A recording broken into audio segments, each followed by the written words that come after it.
Senhoras e senhores, damos the beautiful Libertadores trophy all shined up nicely. What is going on in the mind of Marcelo for this matchup? A Gloria Eterna, Rio de Janeiro, the final of the Copa Conmebol Libertadores between Boca and Fluminense. George Vimatelis, Phil Shane, Thomas Rongen. Phil, I'm looking forward to this matchup. This is going to be fun between two historic teams. It is two teams that have a lot of history behind their name. However, for Fluminense, there is one title they do not have. And among the Big 12, they are one of only two that have not won the Libertadores. The other is a team that is off to a good start this year and also shares the Maracanã, Botafogo. Fluminense will look to erase their name from that list and add it to the list of Brazilian Copa Libertadores champions. Taking a look, and you can see the countdown on the big clock, the Maracanã. We are just about ready for kickoff. And the ball underway. Boca Juniors and Fluminense. Fluminense, meanwhile, have won the Brazilian title 4 times. Then the state title, the Carioca, 33, behind only their arch rivals, Flamengo, who have also had some success here. Looked like the boot coming out, Cavani arguing, but Roldan pointing to the foul. Free kick upcoming for Fluminense. Well, Independiente fans are rooting for Fluminense. River fans are rooting for Fluminense. Flamengo fans are rooting for Boca. So the allegiances certainly are very clear. In fact, you take a look at 4 of the top 5, all Argentinian. The only sore thumb in there is Peñarol, who have won 5. Marcelo whips it in, glancing header, but right into the waiting arms of Romero. Good positioning, but maybe a sharper is living in the box. A guy, by the way, 35, never been called up for the Argentinian national team. Yet. Here comes Boca the other way. Cavani out wide. Marentiel the shot, but a laser beam into the arms. And that was a chance for Boca. Marco fits that mold, but it's his ability. What I like about him is his confidence. Ball into the area, poked away. Melo and company dodging a bullet there. Boca has been the team that's been the more aggressive, although Cano with a chance off that set play. 18 minutes played. Ganso looking for a little calm from his teammate. It might actually, this is the one that I just talked about with Cavani. Why go backwards, not open up and look over your shoulder? That first touch needs to go towards goal. And Edson Cavani, who's a proven goal scorer, particularly in tight games, and both teams defend well of set pieces, but also have great height. Cavani coming to mind, obviously. Barco will sweep this one in. Cavani trying to find an opening. Paul Fernandez shows. They'll drop it back for Medina. Again, handing it off to the young left back, but they anticipate well. Stripped away by Jean Arias, who gets brought down. And there's a tussle outside the 18. The referee saying, get up. And is that Cano who is defending, or take another look? Looks like a clash with Figal. And Figal, not great height, but always going forward on set pieces, as he did in MLS as well. Valentini also down. Yeah, a big, and as I said again, a lot of big bodies, including some players. Ganso getting taken. But Ganso doesn't even look at them. Oh, he dips his head now, there. Let me ask you, as a former player, Thomas, this is a final, so maybe there's a little leniency, but VAR is going to be asked, is this a red? Yeah, it's not, in my opinion. Against Fluminense in the match in Argentina against River. Laid back, Cavani, flag stays down, reaching in to try and touch it. No, Fabra with the shot that's denied by Fabio, but it's going to come all the way back to the initial pass. Is offsides, yeah. Just a little bit off on the timing, and there's a great touch there by Cavani to get it to Barco for the shot there, but offside first. Let's see. Yep, clearly. And by the way, Nino, how smart was he? He looked over his shoulder, knew where his right fullback was in advanced position, looked at Melo. A ton of space and to run into, leaving that was vacated by Marcelo, so there's the danger. Well, then you need cover, you need attention, you need concentration, and that doesn't always last. The header up and over by Nino that just misses the post. Marcelo and Ganso to do their magic. Ball launched. Good cover. Fabra pinching in. But Fluminense maintains possession. 10 minutes left to go. Regulation. Nice little give and go. Drop to the spot. Counter shot. Goal! Goal! Goal! Fluminense! And it starts with a give and go on the far flank, and a lightning quick attack has given Flu the lead. Absolutely brilliant. This all starts of the second phase attack, and because Fluminense has good numbers in that attacking third, that second ball, they win 9 out of 10 times, and all of a sudden Boca is a little vulnerable on that right side where Fluminense has that overload to give and go, and even a better ball back. This shows you, here we go again, that great give and go. People not staying with the runners, and I'm telling you, Cano does so well. Initially, he leads his body to go far post. He pulls back 2 or 3 yards to open the lane for that pass, and then a brilliant first-time finish. Ooh.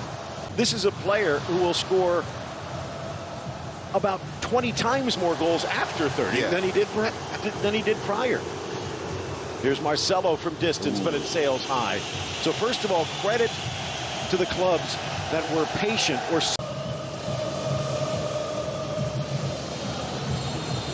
the second half underway. The Colombian blows the whistle. Fluminense with possession. Marcelo, 20, whips it in with his left foot, cleared away by Felipe Melo. Bit of a roll of the dice to get Kino back in there for Denise in the starting lineup. Marcelo playing some defense, cleared to the top. Medina, the shot deflected, but it bounces into the arms of Fabio. Medina is another player that's going to have to step up and like Thomas mentioned, take some risks. I mean, going.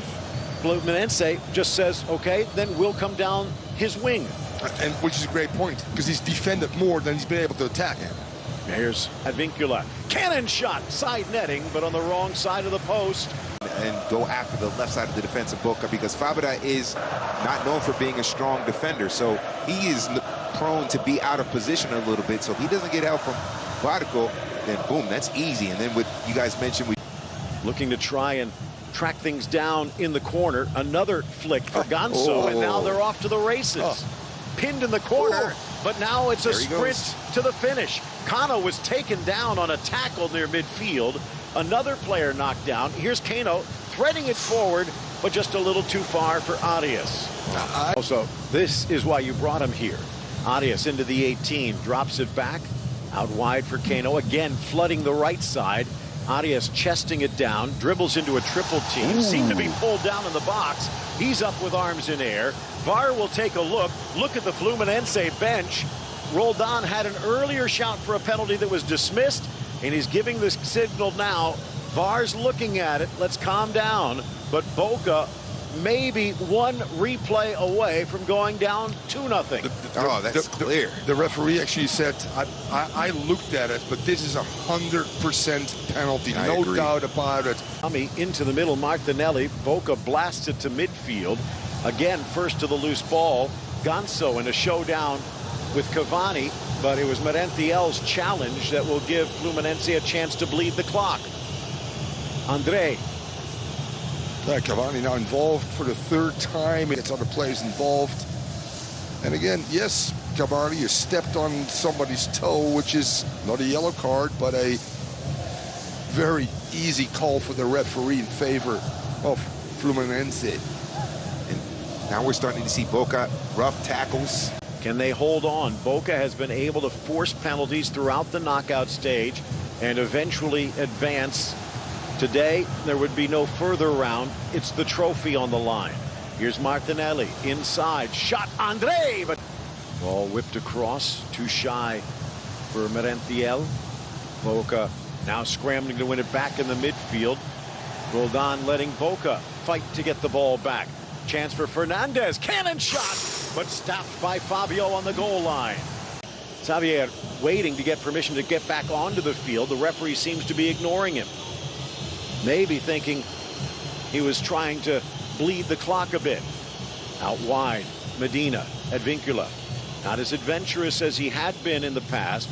The Peruvian across the 18, rifle to the back corner, and he's done it again! Wow! He slides through the top of the 18 and slices in his 4th of the tournament. We're tied at 1. There will be a lot of discussion why the Fluminense player was not allowed in the field, forcing Flu to drop almost inside their 18-yard box with a number down, obviously. Fullback, by the way, to cut in on us left leg and surprises through traffic, because all of a sudden, look at the numbers, and Fluminense is just dropping, not putting any pressure on the ball. And at the end of the day, I'm saying, Fabio, you got to do better. Although this ball, as I said again, comes through a lot of bodies, and he sees it very late. Well-placed ball, but not with a lot of power. But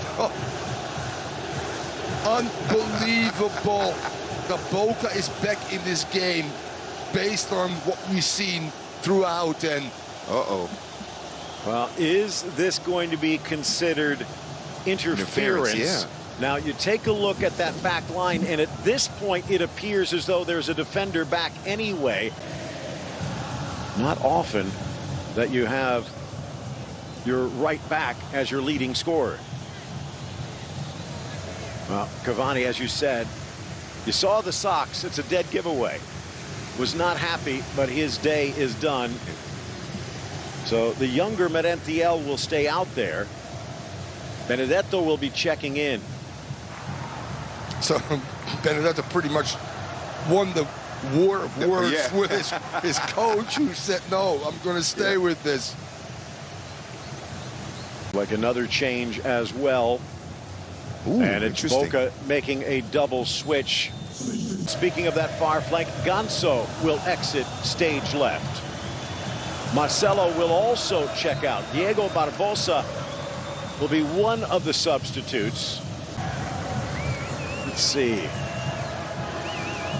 Lima, the other. Do they make 3 changes here? It looks like they have. Libertadores final, especially a one-leg affair, just one off. A tight match.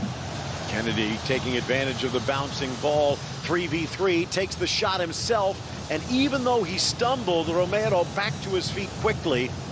Well, I don't know if they need to. Doesn't have it in him like he used to 10, 15 years ago when he was scoring a ton of goals for Napoli and PSG. I mentioned the pressure to play with Boca is a lot bigger than any club. Slop to Andre, and the shot from distance just sails wide. Andre lifting it into the almost single-handedly the reason Boca will win the Libertadores. But can Fluminense take the lead back? Arias deflected and wide out for the corner. 93rd minute underway. Fluminense into the middle for Lima. Good run out wide. Barbosa into the 18. Barbosa misses the net. It looked like he had the chance to take it himself, maybe tried to pass. Romero ready to put this into orbit. All eyes and ears on Wilmer Roldan. And it looks like we have ended the 90 minutes, and we are about to head to 30.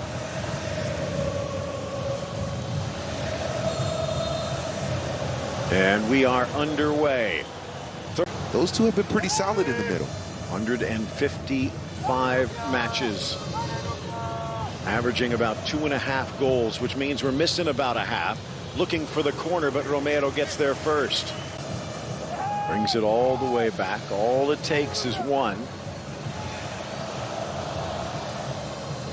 Kennedy back to goal, lifted into the area, settled for Kennedy. The strike to the corner! Oh, what a build-up for Fluminense! And it is John Kennedy with a shot heard around the world. Actually, George, take this one and give me, what do you call this guy right here? Come on. Oh, Presidente! Well, maybe an inaugural moment for the Libertadores champions as he goes into the crowd to celebrate, and some of his teammates go with him. They're well executed again. I just talked about they lost a little bit of their rhythm, their fluidity that's they're known for, obviously. Marcelo knows he's so close, but still so far away as well. Something that could incite the fans, but that would be a huge blow. Kennedy's goal could give Fluminense the lead, but they will still have nearly 20 minutes to kill shorthanded if that is a red against the young striker. I have if I have to give an MVP right now, it's Keno with his second assist. Yep. He provides that first goal brilliantly as a typical winger. This time it starts actually with Kennedy holding up the ball, finding somebody as well, continuing his run, and then Keno just with a... Peeling away. Yellow card coming out. Now, is that going to be to someone on the bench? Red card. Oh, that second yellow for someone. Well, looks like... Was that a second yellow or a straight red? That might be for going into the stands to celebrate. But considering what we have seen on the beaches of Copacabana, what we have seen, and not just in South America, but in football, you can understand why they would not want the fans to be sparked. But how could they not be by the goal itself? Marcelo over to show his support for Kennedy, but they're now going to have to hold on for the rest of this session and the entirety of the second extra time, shorthanded. Denise and the Fluminense bench screaming at Roldan, asking for this first session to be brought to a close. Fabra slips, spins into the area, appeals for a handball. Now a takedown in the box. Roldan letting play continue. That one looked even more dangerous. There's Fabra battling first. That can't be really considered as a handball. Defenders allowed to have an arm down to brace themselves. I'm wondering about the follow-up play, though.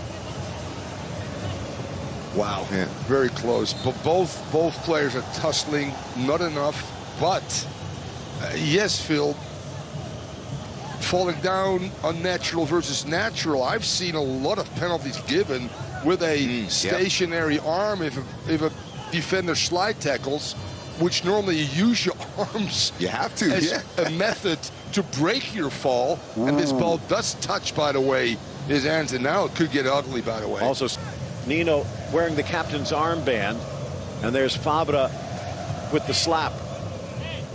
You could say in defense, but he's just asking for trouble. And it looks like Fabra's just going to get the yellow. Take a look. And a slap to the face, Thomas, as you said. And he's already seen enough. The law of the game is very, very clear on this one. VAR, now will he reach out and wipe out the yellow? Oh, yeah. The yellow's off, and a red card. Boca has surrendered its man advantage. 10 on 10, and Fluminense in front with another extra session to go.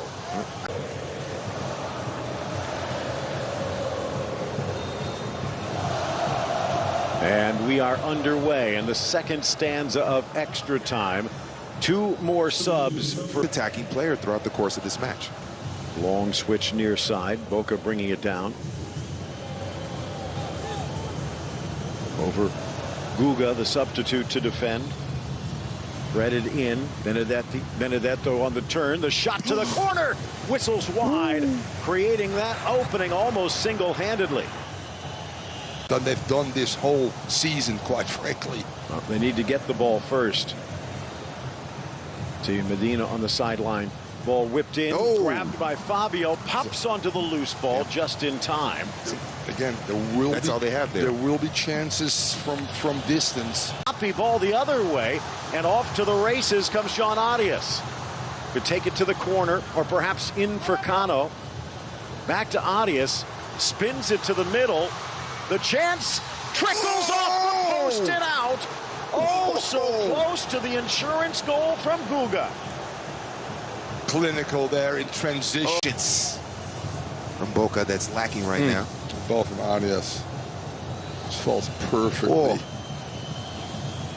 And you know what? I think Guga's first touch is a little too heavy. Very good point, George. Absolutely. You could take that a little bit off his chest instead of bringing it out.